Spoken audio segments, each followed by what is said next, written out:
Welcome to OFW Runner Day 83. Today is March 23, 2017. At ang tanong ko po sa inyo mga kaibigang OFW, when it comes to investing, ano ba talaga ang step 1? Yan po ang sasagutin natin mamaya. At sa lahat ng mga first time na manonood, this is my New Day's resolution wherein instead of thinking of a task to complete within the year, I am committing to complete a task or tasks to be completed every single day of the year. And I am taking a video of it so that I can inspire even just one person to start a habit and make it a good one. And I will see you in 30 minutes.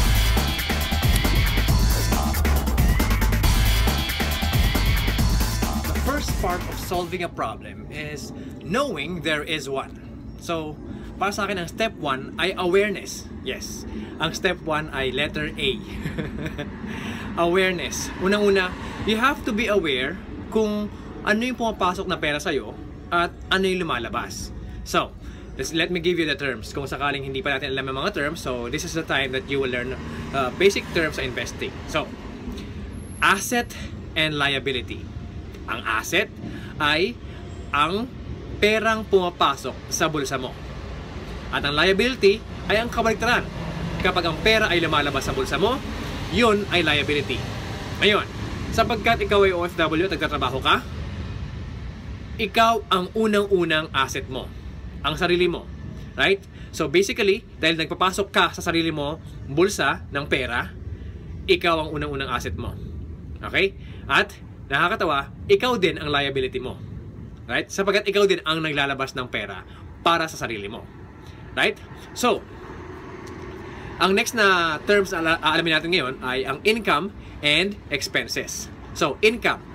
Ang income, yung sweldo mo, salary, right? At ang expenses, yung mga kailangan mong gastusin sa pang-araw-araw mong buhay. Right? Alam na natin yon. So, income, expenses, asset, and liabilities. Yon.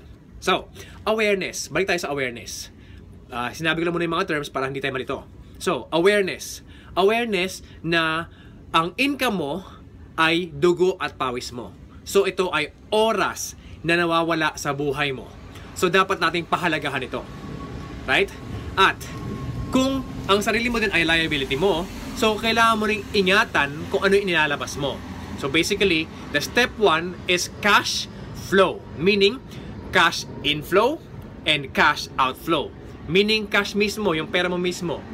Kung paano ito ilalabas sa bulsa mo at paano ito pumapasok. So basically, it is saving, pasok ng pera, and spending, labas ng pera. So you have to be aware of how much you are saving, and if you are saving, and you have to be aware of how much you are spending.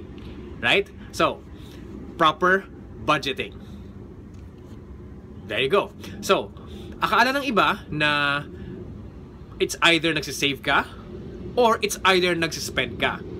Pero, kung iisipin natin, meron ka dapat saving plan, tanuhin mo pagsasave mo, at meron ka dapat spending plan. So, ang spending plan ay ang mga priorities mo at kung paano mo inilalaan or ang cash equivalent nito. Right? So, it is not saving versus spending. So, sabi ng iba, huwag kang gumastos, huwag kang gumastos. Oo, in a way na huwag kang gumastos ng bagay na hindi mo kailangan. Pero, kailangan mong gumastos. Right? Pero dahil nga, importante ang asset mo na ikaw at dugot pawis mo ang nagpapasok ng iyong salary, kailangan mong pahalagahan ang lumalabas na pera sa'yo. So, it is not saving versus spending per se. It is saving and spending ang kailangan mong maging aware. There you go. Yan po ang step 1. This is brought to you by the Global Filipino Investors. Ito pong step 1 ito ay nanggaling sa, maganalaman ko ito, nanggaling ito sa 5-step ladder of investing by Mr. Floyd Wicoco, CEO and founder of the Global Filipino Investors. At ini-invite ko rin po kayo na mag-attend ng Financial Literacy Summit sa April 1 and 2 sa SMX Convention Center. Yes, and just visit www.finlitsummit.ph. There you go. Nandun po ako, April 1 and 2. Kita-kita po tayo doon. So, yan po. Bukas po ang step 2. Sana po nakatulong ako sa inyo at sana po ay nabigyan ng kahit konting linaw ang investing life ninyo. At alam kong kaya mo yan. Kaya mo mag-start sa step 1. Sapagkat kung kaya kong tumakbo, maglakad, or mag-jog, 365 days ngayong taon. Alam kong kaya mo rin, OFW. Kaibigan.